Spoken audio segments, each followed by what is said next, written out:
Rabbi, do you find that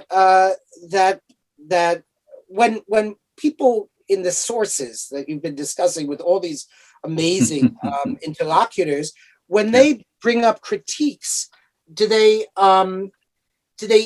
equally balance discussions of the virtues of wine and the importance of an altered state of consciousness and the elevation of spirit that drinking can bring, or do they tend to be negative? So I like to say it's everything, meaning that there are definitely critiques there for sure, especially even just thinking Talmudically. So Sanhedrin 70a is a key area where Noach is brought up, and some various critiques. At the same time, there's also an appreciation and sort of almost a valorization of wine. For instance, there is a statement, I think it's found there. It's definitely also found in Eruvin about wine was only created so there's an instrumentality, and they talk about comforting mourners, using wine to comfort mourners, and also for other, sort of recompensing the misdeeds of the wicked in the world. But there's an instrumentality. I mean, they also had wine at the mourner's house, and so wine was drunk there, and that in addition to the regular cycle of life. We have Kiddush, we have Havdalah, there's wine all the time, and even just the minimum mandate that even the poorest at the Passover Seder has minimum 4 cups. And so, and let alone other people.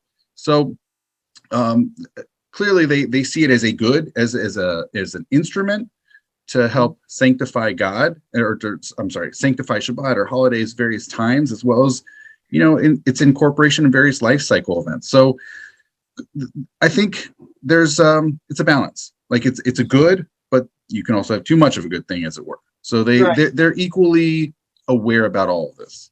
So one thing I've always been curious about it, I suppose if I had watched all your episodes, I would know if you dealt with this, but I have not done that yet. I probably will do that now. Mm-hmm. I was always curious.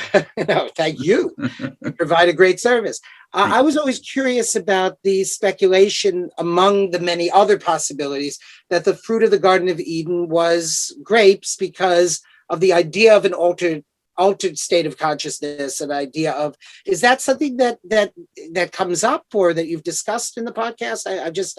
I heard that once from someone, and I'm not. So my answer, I'm going to kind of answer it, which is there is an early rabbinic text that's found in both in Brachot and I think also Sanhedrin 70a, where there's 3 different early rabbinic opinions as to what was the fruit of the tree of knowledge of good, basically the morality tree, as I like to call it.